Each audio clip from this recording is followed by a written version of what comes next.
Hello, good morning भी सबको।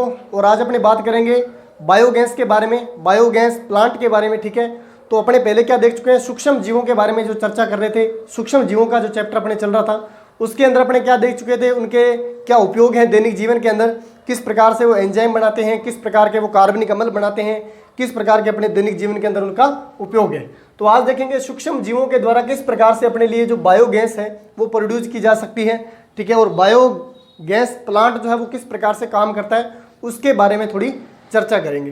ठीक है, सबसे पहले अपने को ध्यान में रखना है कि बायोगैस बनाने के लिए अपने को क्या चाहिए, बायोमास चाहिए। बायोगैस बनाने के लिए क्या चाहिए होता है, बायोमास चाहिए होता है, बायोमास। अब बायोमास क्या है सर, बायोमास का मतलब ये होता है कि जो भी अपशिष्ट पदार्थ है, जैसे बात करें कि नॉर्मली बायोगैस बनाने के लिए अपने ज़्यादातर यूज किसका करते थे। अभी जो ये विधि है वो भारत के अंदर फ्लॉप हो चुकी है पूरी तरह से, क्योंकि ज़्यादातर इसका यूज नहीं हो रहा है, लेकिन इसकी ओर बढ़ावा देना चाहिए। बात करते हैं बायोगैस, यानी बायोगैस, बायोमास क्या है। बायोमास की बात करें तो पशुओं का जो भी अपशिष्ट पदार्थ है, जैसे गोबर हो गया, उनका मलमूत्र हो गया, अपना जो भी सब्जी वगैरह छीलते हैं, रसोई का वेस्टेज सामान हो गया। ठीक है, इसी प्रकार से जो भी ग्रीन वेस्टेज कचरा हो गया, ठीक है, इन सभी को किस में लेते हैं, बायोमास के अंदर लेते हैं। ठीक है, इसके अंदर मनुष्य का मलमूत्र भी शामिल होता है। ठीक है, बायोमास का मतलब होता है कि जैव पदार्थों से जो भी मटेरियल बचा है, अपशिष्ट पदार्थ बचा है, उनका सदुपयोग जो है वो कैसे किया जा सकता है। तो बायोगैस किससे निर्मित की जाती है, गोबर से निर्मित की जाती है। ठीक है, किससे निर्मित की जाती है, गोबर से।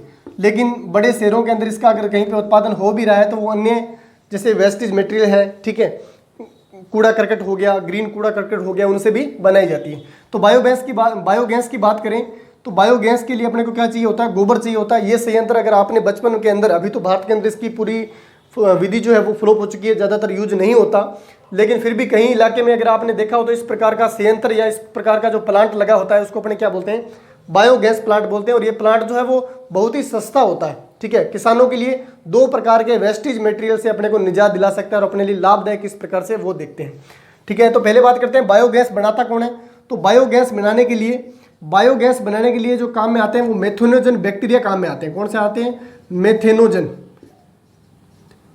मेथेनोजन जीवाणु।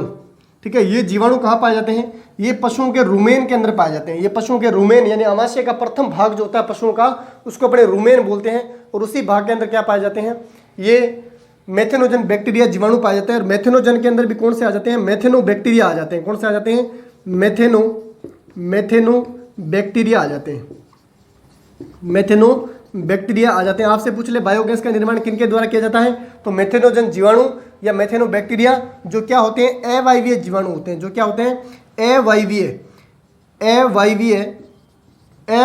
जीवाणु होते हैं। अवायवीय जीवाणु का मतलब ये हो गया कि ये कहाँ पर रहकर वर्क करेंगे, ऐसी कंडीशन जहाँ पे ऑक्सीजन की मात्रा बिल्कुल ही ना हो। जहाँ पर ऑक्सीजन बिल्कुल नहीं होती वहाँ पे कौन काम करता है, वहाँ पे अवायवीय जीवाणु काम करते हैं, जैसे मेथेनोजन हो गए, मेथेनो बैक्टीरिया हो गए।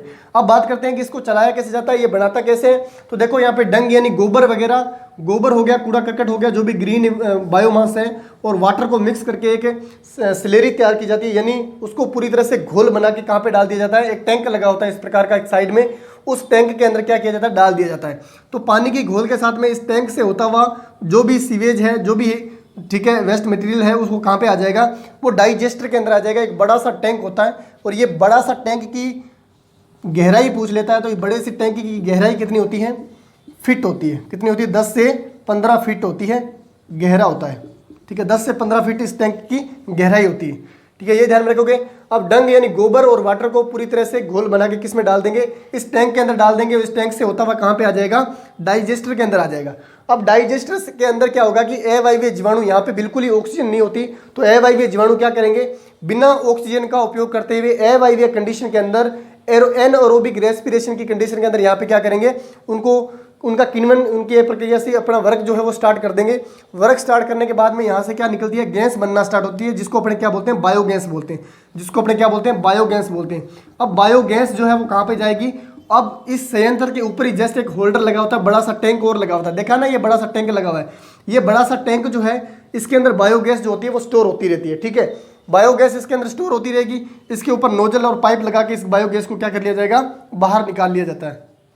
अब बात करें कि जब जीवाणुओं ने गैस बनाना स्टार्ट कर दी है, पूरी तरह से वो उसको गलाने लग गए हैं, तो क्या होगा, बायोगैस जैसे बनेगी तो क्या होगा, इस टैंक के अंदर गैस के दबाव के कारण ये टैंक क्या होगा, टैंक जो है वो इस पर क्या डालेगा, दबाव डालेगा।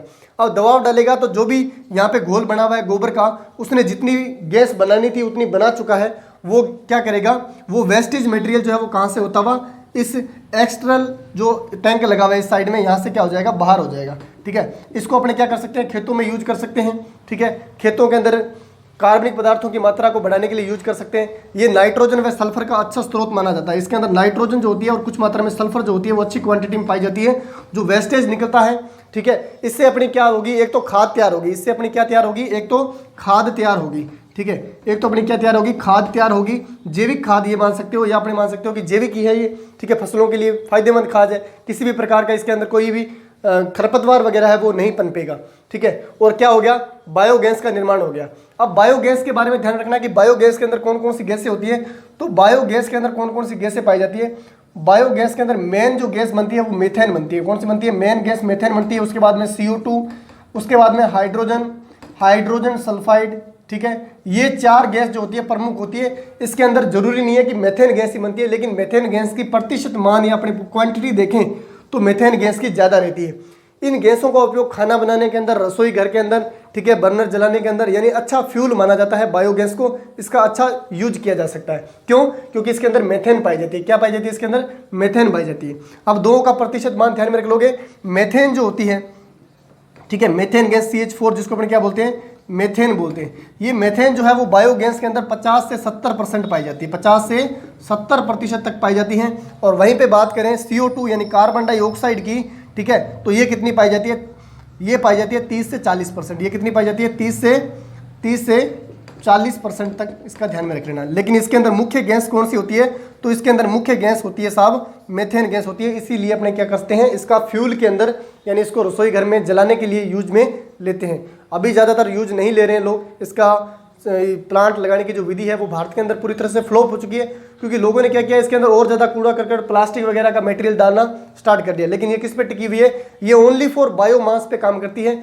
यानी जैविक प्रोडक्ट होना चाहिए। उसी को क्या करते हैं, मेथेनोजन या अवायवीय बैक्टीरिया जो होते हैं वो अच्छी तरह से गला पाते हैं। तो ये हो गया अपने सूक्ष्म जीवों का महत्व के अंदर। सूक्ष्म जीव जो होते हैं वो किस प्रकार की भूमिका निभाते हैं। तो सूक्ष्म जीव अपने लिए बायोगैस यानी फ्यूल बनाने का काम भी करते हैं। और अपने को एक तो फ्यूल मिल गया और वेस्टेज मटेरियल से और क्या मिल गया, खेतों के लिए खाद मिल गई।